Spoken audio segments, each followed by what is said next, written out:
July 7th, 5 o'clock. It's time for our monthly meeting of the Logansport Common Council. Please join me in reciting the Pledge of Allegiance.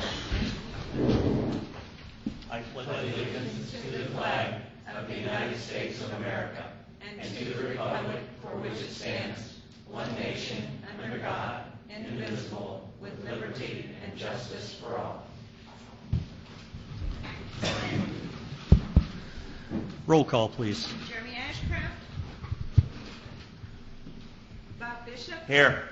Joe Buck. Here. Gary Fox. Here. Charlie Hasty. Here. Chuck Liddell. Present. Teresa Popejoy. Present.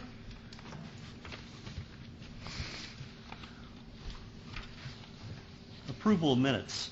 Your Honor, I ask that the minutes from June 16th be approved as presented. I have a correction, if you would. On the next to the last page, the very last line,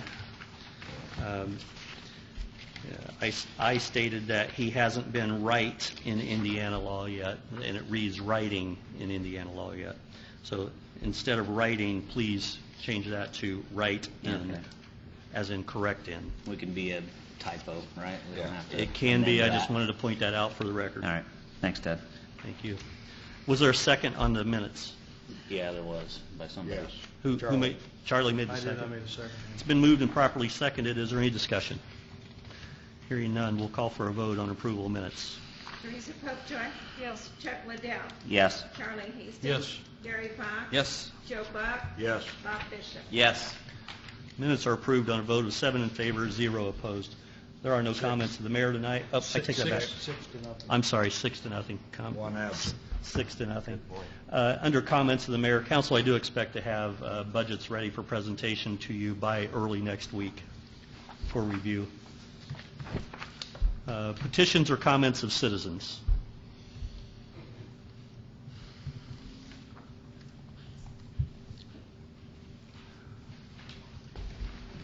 Good evening, members of the Common Council of the City of Logansport. I address you as the citizen Jim Brew. I live at 1315 East Market here in Logansport. I continue to be interested in the generation of electricity in the city's plans, and I've been paying attention to what you do. And I'm interested insofar as there's just a mention now, budget times approaching for the city. I respectfully remind the 6 of you who are here this evening that you budgeted $1.5 million for economic development, and insofar as, despite the mayor's obstruction, I've been able to track down $1,225,000. I think it's important to remind you that I and others have asked you to do an accounting. You budgeted this money. It's gone. You have not accounted for it. Looking at Gary Peterson's invoices that resulted in those 6 checks does not explain where that money went, what it was used for. And I think anybody who makes a budget needs to be able to account for the money that they spent. And you budgeted the money for economic development, and neither you nor Mr. Franklin, whom you authorized to spend that money, has made an accounting. That's unusual and irresponsible in business not to account for what you do, especially with the public money. You were in a hurry in January at the second reading of the ordinance that began to give additional authority to the mayor to deal with pyrolyzer, with no discussion whatsoever. 4 out of 7 of you authorized the mayor to not only finish or continue negotiations with Mr. Canterbury for pyrolyzer. You gave, with no discussion whatsoever, authorization to the mayor to deal with whomever for whatever with regard to future construction of electricity generation capacity. And now, after that hurry and your rushed 2 readings to authorize a PPA, because any minute then you were going to have this development agreement, and at your last meeting you had none, and so far there also is none, and that's where the nuts and the bolts will be. And I don't see you talking about it, and I don't see you being anything except secretive with regard to that important public question. Insofar as there have been little tiny statements by the mayor, it's reasonable for a business person or somebody interested in economics to ask what precedent is there for a development agreement in the electric utility industry. What precedent is there? And if you've studied as widely as I have and have found none, why do you think it's a good idea? Why do you think that somehow the little city of Logansport is going to come up with a development agreement that's going to be large in its dollar amount? I just don't see why you think you're capable of such a thing when you have no engineer in charge and you have other lackings as far as trying to spell this out. And I'm sure that when I'm done here, the mayor will do mayor comments at the end of the meeting, and that's fine. That's the way it goes. I'm trying to tell you what I get out of my reading, and I'm not getting paid as a consultant or one of your extra lawyers. I live here, and I'm going to die here. I'm concerned about this question. And I'm telling you, there is no precedent for development agreements on a large scale that are secretive like this. Where's the technology for a plant that now burns natural gas first and uses refuse-derived fuel as a backup? Name where in the United States, right now, such a plant, such a facility is operational.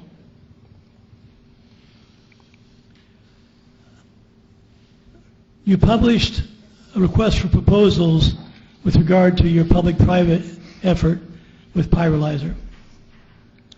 And that was very detailed, that was very professionally done, the RFP was. But on the occasion of your rush to come up with a supplement idea in January, you published no request for proposals for the construction of an electricity generation facility fueled by natural gas. So you don't have a checklist. You don't know, I mean, as council members, because you didn't do any itemization first, you don't know if the mayor's secret source somewhere over there is the best source based upon competition and competitive bidding. You have not shopped the world for who will give you the best deal for a generation facility based upon natural gas as the fuel. You didn't go shopping for that. So when you come up with whatever this new idea is, with this secret whoever, what's your reference point? You have no fundamental starting point that a request for proposals would give you. And at the back of the room, when you have a little pamphlet back there that sticks in the old RFP from Pyrolyzer days, that's not a basis for what's new. That's for a public-private agreement. And Mr. Canterbury said that deal was off last October when he appeared in front of the Service Board. So you lack a foundation in engineering. And you would use a similar checklist if and when you get a development agreement. I mean, that's where the details are. If you go and study, there are just a handful of development agreements that involve cities, municipalities. It's mostly between corporations. If you study the documents that have been filed with the Security and Exchange Commission, that's where you see models of how other cities have written development agreements. And that's the only way that you would begin to know if you're doing research. If you're not doing research and all you're going to do is listen to what somebody else told you, then it doesn't do you any good to listen to me. And so where do you get your ideas from? You've paid all that money to consultants, and what do you have to show for it? And it's our money. It's not your money, except insofar as you pay taxes. So if you had qualifications that you had published through a request for proposals for a natural gas fueled generation facility with RFD backup, well, then you could use that as a checklist when you get the development agreement. But otherwise, you have no reference point. And this is something that deserves public scrutiny. But at a minimum, I don't see how you can start to look at next year's budget if you can't account, since you have not yet accounted, for $1,500,000 related to economic development. You authorized that. I've shown you where $1,225,000 has been spent through 6 checks that the mayor told the clerk to sign. She signed them. There's no detail. And whether or not the Board of Accounts gets you on that, that's just part of your future luck. But the question is, you budgeted that money. What use was made of that money? I think it's reasonable to repeat the request for the explanation. Thank you. Jim, on the question about how the money's spent, we just had completed about, I think it was over a 3-month audit by the State Board of Accounts. And they, obviously, 3-month study, it was very, very thorough. And there was nothing found wrong with how we spent any of this money. And they dug into every little detail. So I feel pretty confident that we did turn that money over to the Board of Works, basically. I feel very confident that after, especially a 3-month audit, that the money was used appropriately. Thank you, Mr. Bishop. I think when you refer to every detail being dug into, I think it's reasonable for a citizen in the city of Logansport to be presented with every detail likewise. By the State Board of Accounts? No, by you. I believe they do give you every detail that you No, ask for. you, as a city council person, owe it to the citizens to explain every detail. Every detail of what? Of what use you made, the city made, of that budgeted money. What we did with it. Yes, sir. Didn't you get that report? The SBOA report? 1,200 pages, whatever? The 1,200 pages was a pile, totally disorganized, like taking a deck of cards. But my point is, you expect me to give 1,200 pages to all my constituents? No. I expect 1,200 pages to be delivered in the same way that they are kept in the clerk's office, instead of shuffled. And wasn't there a determination by the access counselor about that? I would be glad to show you where the access counselor said Logansport promised they're going to do it better next time, that the way they did it was impolite and improper. But nothing wrong with what you got. He's not a judge, and Molitor's on the phone to him. It's a game. That's the person you went to. That's supposed to be a way to get public access. Okay. But it didn't work. And so I'm still No, asking you got the it. question. You got the access. No, I didn't. 1,139 pages. That's right. All shuffled up, all messed up. Nope. Your clerk signed that they were acceptable.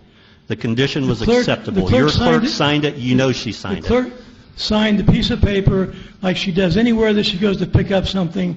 She doesn't review those documents, and it is Then you need a new your clerk. obligation. Pardon? You need a new clerk then, or you need to pick them No, up we yourself. need a new Can we mayor stick who with it? doesn't play games. Conversation. Okay.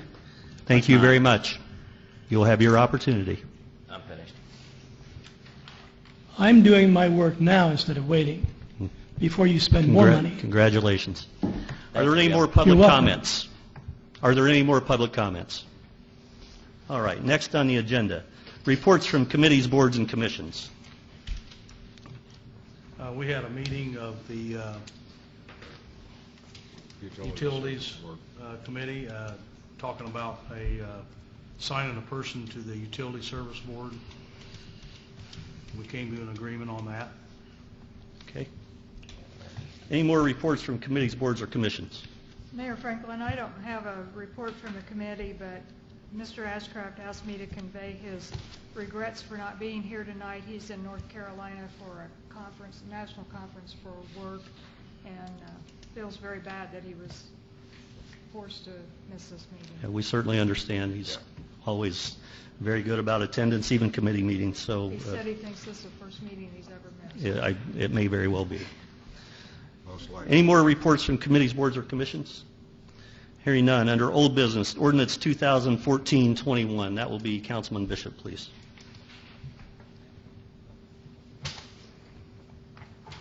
Well, just a second. 25? 21. 21. 1421. There we go. You might want to skip me. Okay, let's go to Councilman Hastings, please. I just- Ordinance 2014-21, an ordinance of the Common Council of the City of Logansport, Indiana, authorizing the expenditure of funds from the county economic development income tax for a public water supply project to serve ABC Metals Incorporated. Your Honor, I call for a second vote on ordinance 2014-21. Second. Ordinance 2014-21 has been moved and properly seconded. Is there any discussion? We'll call for a vote on ordinance 2014-21, second reading. Tom Bishop, Yes.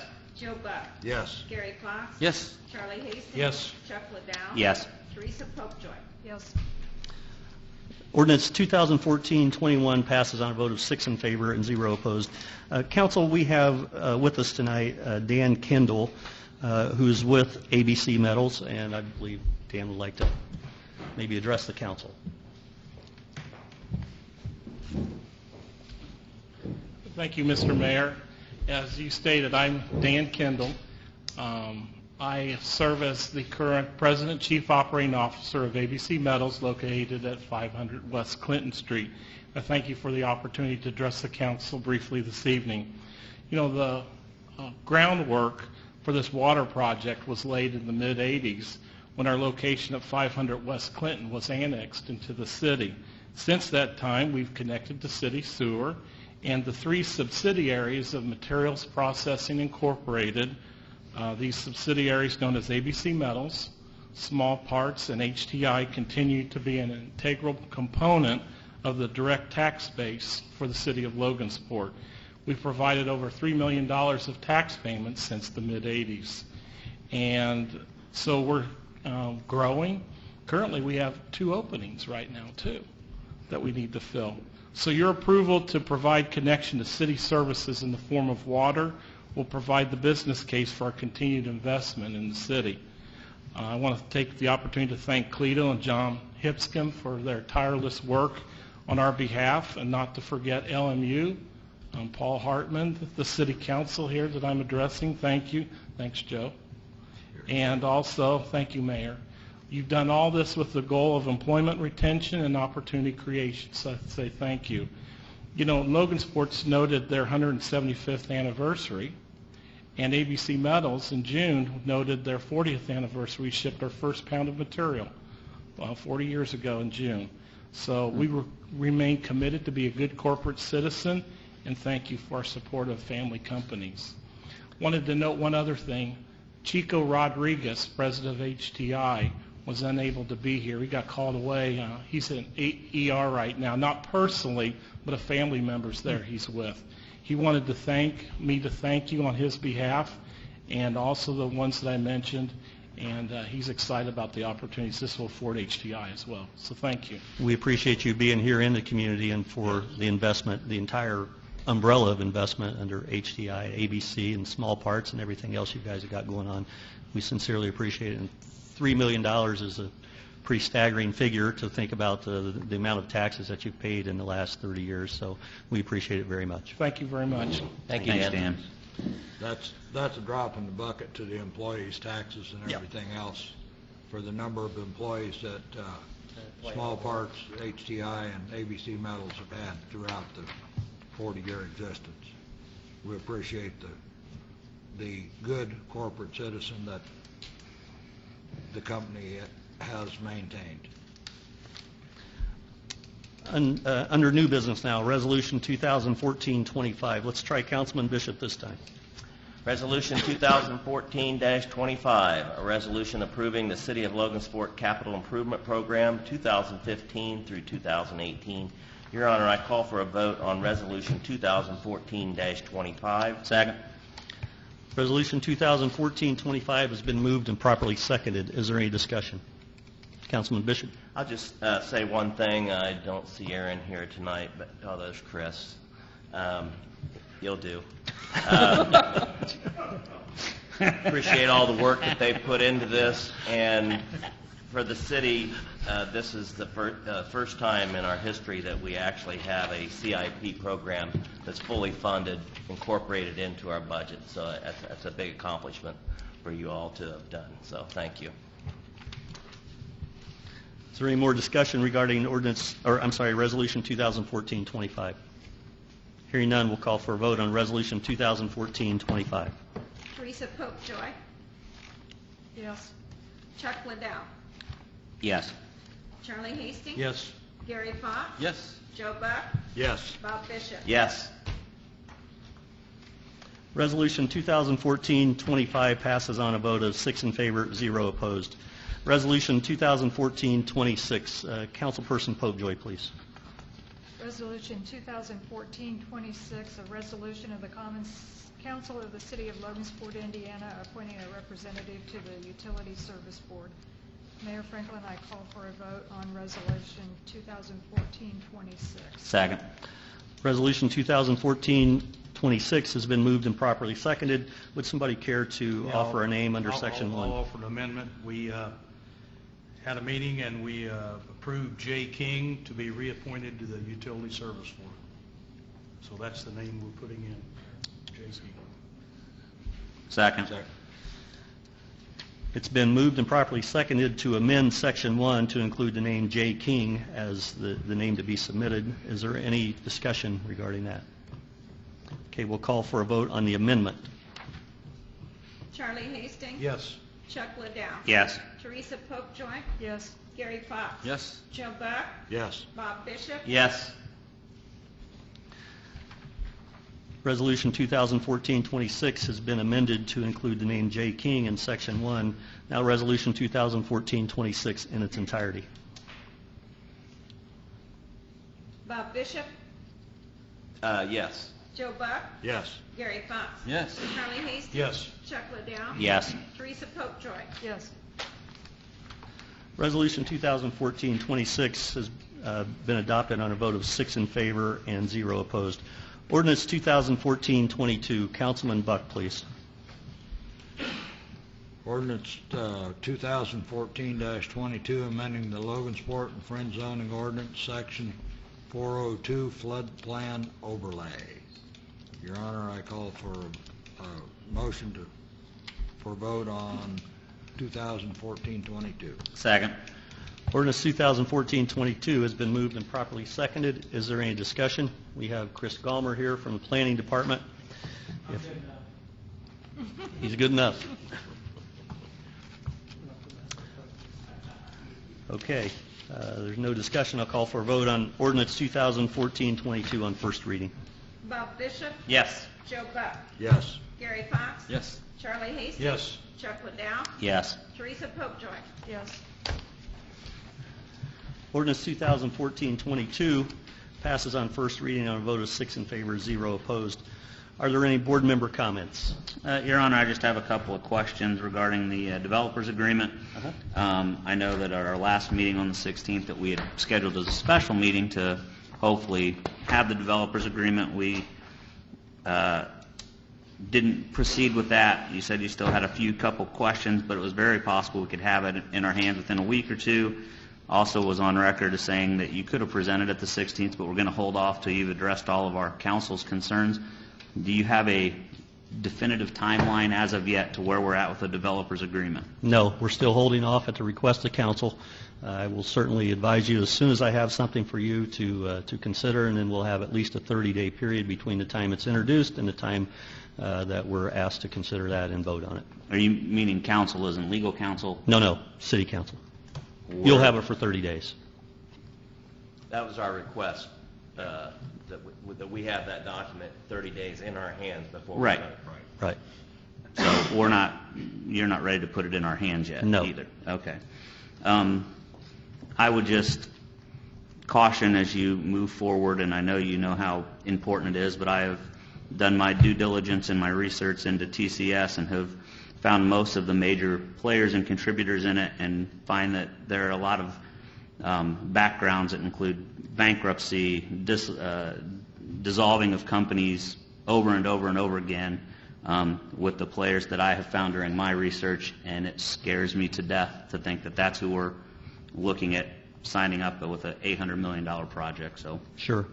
I'm not sure who you looked at. I'm sure you'll have plenty of time to vet those people and to get a level of comfort. So I certainly appreciate your concerns, and you'll have plenty of time, like I said, to review. thank you. Are there any other board member comments? Okay. I'll make a few. Tonight we heard from Attorney Brew again, and again, the same broken record, wrong. Obstruction, he talks about obstruction. Dozens of requests have been made to my office. Every request has been met. Every request that has been made has ended up in the office of the state board or of the public access counselor. And every single time, the public access counselor has ruled in our favor to say that we've done everything properly as it's supposed to be done. State Board of Accounts sat in this building for the last 3 months. They've only been gone for about 2 weeks, and they scrutinized every receipt, all $1,225,000 of it, and not one thing was found to be out of order. Mr. Brew alleges that there was no discussion when we had 2 open meetings where we took an open vote by roll call vote on Ordinance 2013-47. That's the one that extended and expanded my authority to negotiate outside the terms and conditions that was spelled out in the RFP. That's the RFP that he sued us over, and we ended up in the Supreme Court. He now says the RFP is the greatest thing ever. We should rely on that more. Yet, in the Supreme Court, he told us how bad it was. He can't make up his mind. He doesn't know if he's pitching or catching. Secretive? Yeah, we are going to be secretive. I've said secretive all along. We are going to protect the project. Just because one man comes and asks for every last detail of who we're talking to and what we're talking about doesn't mean he's going to get it. He's not going to get it. Everything that we've done has been legal. Supreme Court said so. I know that hurts some people in this room, but it's the truth. That's what we've done. That's what we're always going to do. We won at every level of court. We won in the Cass County Court. We won at the Supreme Court. We went back to the Cass County Court again, and we won $24,235 in attorney fees. We're still waiting on the check. Where's that missing money? Time to step up. Competitive bidding. Who in the world thinks we should... Who would competitively bid for anything? Did we seek a competitive bid for ABC Metals tonight? Did we ask every other heat treating and every other competitor of ABC Metals if they wanted to come here for $160,000? That's ludicrous. It doesn't work that way. Maybe in somebody's world it works that way, but that's not the way we do it here. Business is business. Business comes first. Just because you have a law degree doesn't mean you're an authority in business. That's not the way it works. And it's interesting that he now praises the RFP proposal. Isn't that really, really strange? We went to the Supreme Court. The city had to waste $100,000. And really, if we're going to talk about how much money we spent on this, his estimate is low. It's not $1,225,000. It's $1,325,000 because we had to waste $100,000 defending his frivolous lawsuit. We delivered 1,139 pages of requested material, just as another attempt to obstruct what we're trying to do. But that didn't work either. He got everything that he asked for. And he sat right here before us about 2 or 3 months ago and told us that it took him 11 hours to organize that, the paperwork that he picked up. Today he says he didn't, it was all messed up and he couldn't read it. Which one is it? Which one is it? Is it in order now or not? It was in order when you got it. I don't know why it isn't now. That's all I have. Is there any other miscellaneous business, including any matters not already considered? Entertain a motion to adjourn. So.